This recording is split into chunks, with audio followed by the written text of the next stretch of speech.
बिस्मिल्लाहिर्रहमानिर्रहीम अस्सलाम वालेकुम। मैं हूं एहसन खान और मेरे YouTube channel educator Ehsan Khan पे आपको खुश आमदीद। एफपीएससी प्रिपरेशन सीरीज जो मैंने स्टार्ट की थी, तो आज की 7th वीडियो में मैं आपसे प्रेजेंट करने लगा हूं एवरीडे साइंसेस के कुछ इंपॉर्टेंट सवालात और फिर बात करेंगे इनके जवाबात पर और तफसील से आपसे शेयर करूंगा उनके पीछे की लॉजिक्स। तो सबसे पहला हमारा जो क्वेश्चन है, the colour of the first Islamic flag was, तो ये था white colour. Person with the following blood group are considered to be the universal recipients. तो इसका मतलब ये कि एक ऐसा बंदा जिसको हर तरह का ब्लड हम डोनेट कर सकते हैं, उसको ब्लड लगा सकते हैं, तो वो इनमें से कोई भी दुरुस्त जवाब नहीं। तो इसका जो करेक्ट ऑप्शन बनती है नन ऑफ दिस। तो फिर इसका करेक्ट ऑप्शन जो बनता है वो भी मैं आपसे शेयर करता हूँ। इसका दुरुस्त जवाब है ए बी पॉजिटिव। एक ऐसा बंदा जो कि ब्लड ग्रुप रखता हो ए बी पॉजिटिव, तो उसको हम किसी भी तरह का ब्लड लगा सकते हैं। तो इस वजह से इसको यूनिवर्सल रेसिपिएंट कहा जाता है। Which of the following is more elastic. तो इलास्टिसिटी की बात की जाए तो जिस तरह के, अगर मैं आपको एक एग्जांपल दूं, इसका दुरुस्त जवाब रबर है। और मैं आपको एग्जांपल दूं कि रबर को जब हम खींचते हैं तो जब उसको छोड़ा जाए तो वो अपनी असल हालत में वापस आ जाती है। तो इसको कहा जाता है इलास्टिसिटी। और जिस एलिमेंट में या जिस आइटम में सबसे ज्यादा इलास्टिसिटी पाई जाती है इन ऑप्शन में से, वो रबर ही है। The name of common mineral salt present in the sweet is. तो पसीने के अंदर जो नमकियात का सबसे ज्यादा अंसर पाया जाता है वो है calcium oxalate. Sensitive layer of the I is, तो इसको कहा जाता है retina. Diamond is a very expensive ornament, it is composed of a single element. तो डायमंड की जो कंपोजिशन होती है वो प्योरली कार्बन पर बेस कर रही होती है। जितना प्योर कार्बन होगा उसमें मिलावट किसी और एलिमेंट की नहीं होगी, तो वो उतना कीमती डायमंड होगा। Doctor Abdul Salam of Pakistan was one of the contributors of the unification of electromagnetic force and weak nuclear force.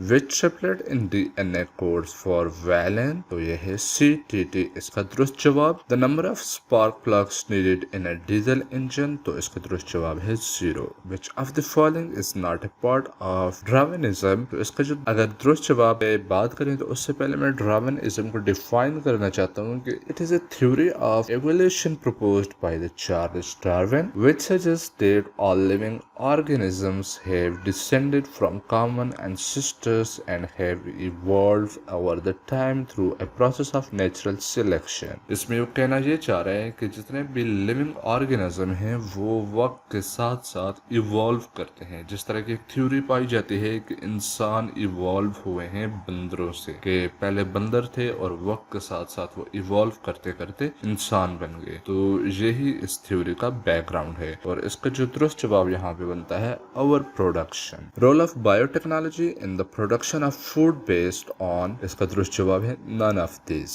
Who propose the concept of all motion is relative, तो ये अल्बर्ट आइंस्टाइन ने प्रपोज किए थे। The sunlight can reach a depth of how many metres in the ocean, तो इसकी जो हद है वो 120 मीटर है। The biggest species of the cat family, तो ये है leopards. The chemical name of quartz is silicon dioxide. Deuterium differ from the hydrogen in having, तो इसका जो दुरुस्त जवाब बनता है same atomic number and different atomic weight. इस पे अगर बात की जाए तो hydrogen and deuterium are two isotopes of the same element. Isotope क्या चीज होती है कि अगर कोई ऐसा एलिमेंट जिसमें, जैसा कि यहाँ पे नीचे वाली लाइन में मैंने आपसे शेयर किया है कि hydrogen has 1 proton in its nucleus while the deuterium has 1 proton and 1 neutron in its nucleus. तो ये जो डिफरेंस पाया जाता है ये बेस करता है, एक बुनियाद बनाता है आइसोटॉप्स की, कि वो एक ही एलिमेंट 2 वेरिएशंस में पाया जाता है और ये वेरिएशन कहलाती है आइसोटॉप। अब हैं तो दोनों हाइड्रोजन ही, लेकिन इनमें जो डिफरेंस पाया जाता है कि जो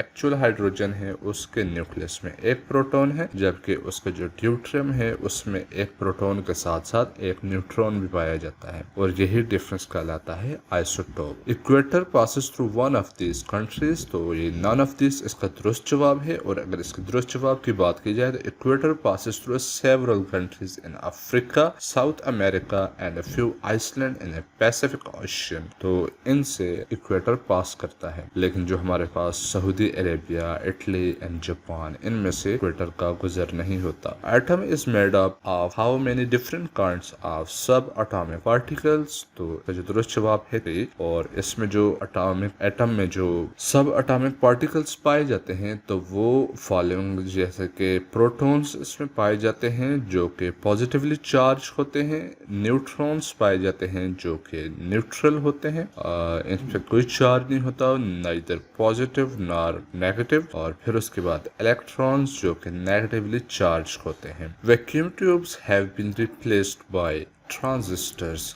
ये कंप्यूटर जनरेशन्स की बात की जा रही है कि फर्स्ट जनरेशन ऑफ कंप्यूटर जो थी उसमें वैक्यूम ट्यूब इस्तेमाल की गई थी, लेकिन जब सेकंड जनरेशन इंट्रोड्यूस करवाई गई थी तो वैक्यूम ट्यूब की जगह ट्रांजिस्टर इस्तेमाल हुए थे। Light year is associated with the distance.